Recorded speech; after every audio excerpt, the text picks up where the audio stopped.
मोदी साहेब आले, येऊन गेले, त्यांना म्हणा चॅलेंज देऊ नका मला.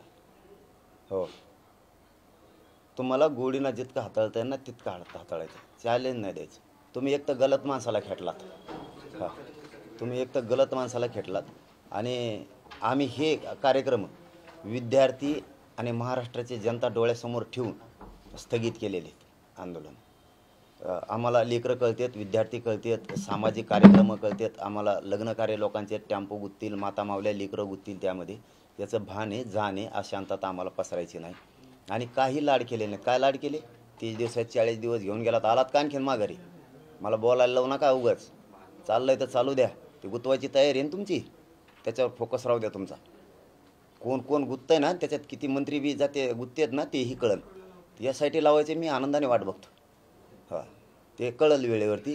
आणि मराठा समाज ते मागं नाही, काय म्हणणं आहे त्यांचं. महाराष्ट्रातल्या मराठा समाजाला एकच सांगतो मी, जे मराठा समाजाच्या लेकरांच्या पिढ्यासाठी मी लढतोय, त्याच्यात मग राजकारणी मराठा पण आला, त्याच्यात नोकरदार मराठा आला, व्यावसायिक मराठा आला, शेतकरी मराठा आला, कष्टकरी मराठा आला, गोरगरीब मराठा आला, सगळ्यांसाठी लढतोय. मग त्याच्यात राजकीय मराठासुद्धा सगळ्या पक्षातला आला, सगळ्यांसाठी लढतोय. बरोबर लय लागलं आहे ना नेत्याला आणि पक्षाला बोललेलं. मी मराठ्यांच्या जे विरोधात आत्ता बोलले ना आमदार मंत्री यांना सांगतो, तुम्हाला लय लागलं ना मी बोललेलो, तुम्हाला पक्षाला बोललेलं आणि तुमच्या नेत्याला बोलायला लागलं. इथं मायबाप समाज आहे, या जातीसाठी तुम्हाला लागायला पाहिजे होतं का आपल्या नेत्याने 6 महिन्यापासून फसवणूक केली. तरी चला, तुमचंच म्हणणंच आहेच ना, तर तुम्हाला एक सांगतो, ते मला करून दाखवा. तुम्ही जे, मी तर सगळ्या सोयऱ्यापासून हटतच नाही, पण मी सांगतो ते करून दाखवा. या पत्रकार परिषदेच्या माध्यमातून मी जाहीर सांगतो तुम्हाला. आता ओबीसी आरक्षणात जर जायचं असलं 27% आत, तर ती जात मागास सिद्ध असायला लागते. आत्ताच्या अधिवेशनात माननीय एकनाथ शिंदे साहेबांनी सांगितलं, मराठा समाज सामाजिक आणि शैक्षणिक मागास सिद्ध झाली. विधानसभेच्या पटलावर सांगितलं. अधिवेशनाच्या आत्ता जी मागास सिद्ध होती जात, तिला 50% आत ओबीसी आरक्षणात घ्यावं लागतं. ज्या नेत्याला लय लागलं ना बोललेलं हे मराठ्यांच्या आमदारांना आणि मंत्र्यांना, त्याच्या नेत्याला बोललेलं, तर नेत्याकडे जा तुम्ही सगळेजण आणि त्यांना सांगा त्याची 10% आरक्षण आहे. जे ECBCचे सवलती होत्या त्या ह्या 10% ॲड करा. एक याला 10% आरक्षण हे 50% आत घ्या, 50% आत घ्या ओबीसी आरक्षणात. हे 10% आरक्षण तुम्ही म्हणता ना, मी ते स्वीकारायचं.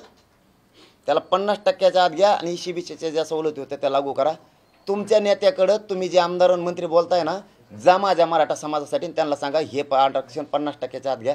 50% वर कशामुळं मागास सिद्ध झाला ना आता मराठा समाज, मग हे आरक्षण दिलेलं 50% वर का?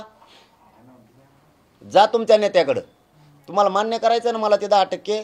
तुम्ही 50% आत म्हणजे ओबीसी आरक्षणात मराठा समाज घ्या, ते 10% आरक्षण मी ते मान्य करतो, पण सगळ्या सोयऱ्यापासून हटत नाही. पुन्हा एकदा सांगतो, ह्यो लय महत्वाचा विषय आहे. जी जात ओबीसी आरक्षणात घालायची ती मागास सिद्ध असावं लागते. आणि सरकार जर ठासून सांगतंय मराठा समाज मागास सिद्ध आहे, तर मग 27% आत मराठा समाजाला ते 10% आरक्षण घ्या. त्याची कॅप वाढवा. तुम्हाला मोदी साहेबाकडे जायचं, कुंकड जायचं, ते तुम्ही ठरवा. पण मी हे कोणासाठी सल्ला आहे माझा माहिती आहे ना, सल्ला बी नाही, सल्ला द्यायचं काही कामाचं नाही, तुम्हाला माहिती म्हणून सांगतो. जे माझ्या विरोधात आत्ता बोलले ना आमदार मंत्री, त्यांनी आणि मराठा समाजाला सुद्धा महत्त्वाचं सांगतो हे, आता जे माझ्या जातीकडून मी बोललो आहे आणि जे माझ्या जातीच्या माझ्या विरोधात बोलले ते आमदाराला मंत्र्याला तुम्ही मराठा बांधवांसुद्धा सांगा, मराठा समाज आता मागास सिद्ध झाला आहे. 10% मागास सिद्ध झालेली जात ही ओबीसी आरक्षणात घ्यावं लागते.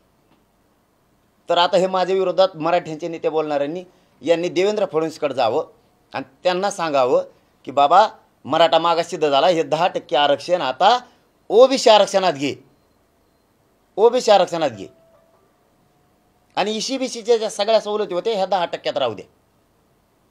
आणि EWS सुद्धा रद्द करायचं नाही, म्हणजे केंद्रापर्यंत पोरांना फायदा घेता येईल. तुम्ही म्हणता 10% मान्य कर, मी ते 10% मान्य करतो, पण ओबीसी आरक्षणापासून सगळ्या सोयऱ्यापासून 1 इंच लांब जाऊ शकत नाही. मान्यच करायचं नाही. मी 10% मी करायला तयार आहे, घ्या ते ओबीसी आरक्षणात.